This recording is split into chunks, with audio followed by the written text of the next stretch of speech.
Hey,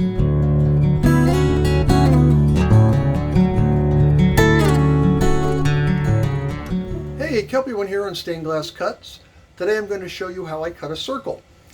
There are a number of different methods and some very good demonstration videos online. I've tried a number of them. For what I want to produce, a near perfect fused glass circle, these methods have some very minor drawbacks. I've experienced more accidental breakage, edges with over and under chips that can cause dimples in the edge of your fused circle, and they're slower than the method I'm going to show you.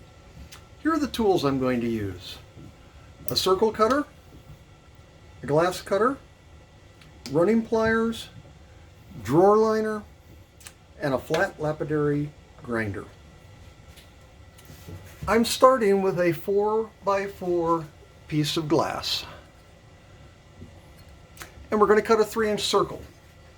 First, adjust the circle cutter to 3 inches.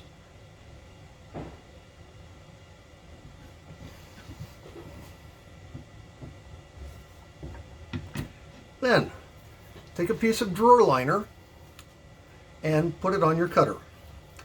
I use drawer liner because it keeps the glass from sliding around, and if you're making concentric rings, you need to keep that glass perfectly in place. Put your piece of glass onto the glass cutter.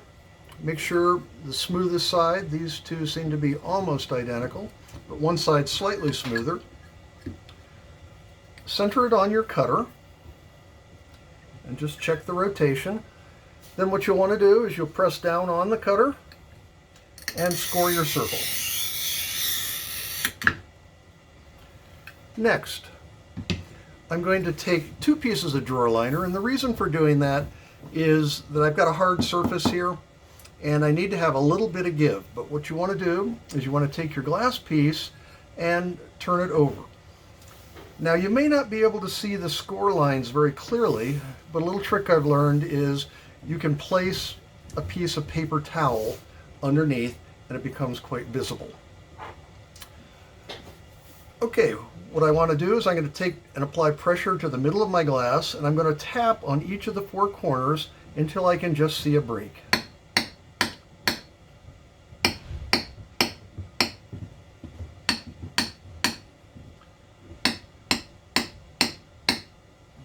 Going there?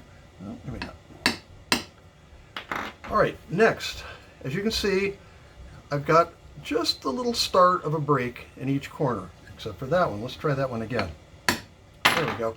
Okay, next, I'm going to turn my piece of glass over, and I'm going to produce 4 tangent lines parallel to the edge. Now, you want to be sure that these lines do not go into the center of your glass, because what can happen is it can jump the circle line and you end up losing your circle. Cut your circle in half. So I'm going to apply 4 tangent lines. Next, I'm going to take my running pliers and I'm going to start them on the tangent lines. Slight squeeze. You might hear a little pop. That's the break occurring. Still hasn't freed up the circle yet. Line the pliers up with the edge. You keep going around until the circle drops out. What I do at this point is I clean up any of the bigger pieces, any of the larger pieces, with my running pliers. You can grab. So what you can see here is I've got some pieces left over. This is where the flat lap comes in. I'm going to bring the flat lap into play.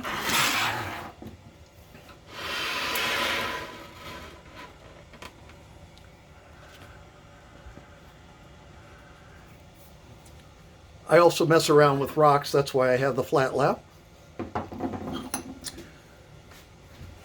Going to add some water, get the water flowing. When you're using the flat lap, you want to be sure that you're wearing safety goggles, because the water and glass kind of spray a little bit. Turn my flat lap on, and then with the score side facing you, we're going to grind down to the score line. I'm going to follow on around.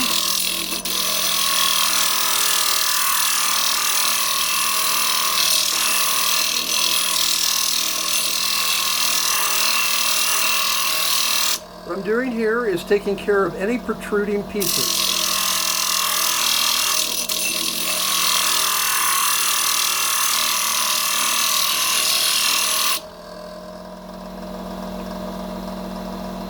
Once I've got it pretty satisfactory, I'll look for any places I've missed. And then just to finish off any irregularities in the glass, I'm going to hold on to it.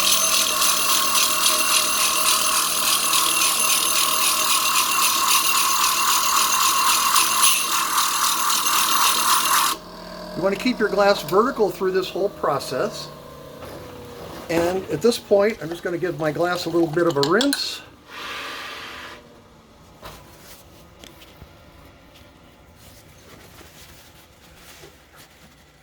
And you can see that we've produced a very nice glass circle.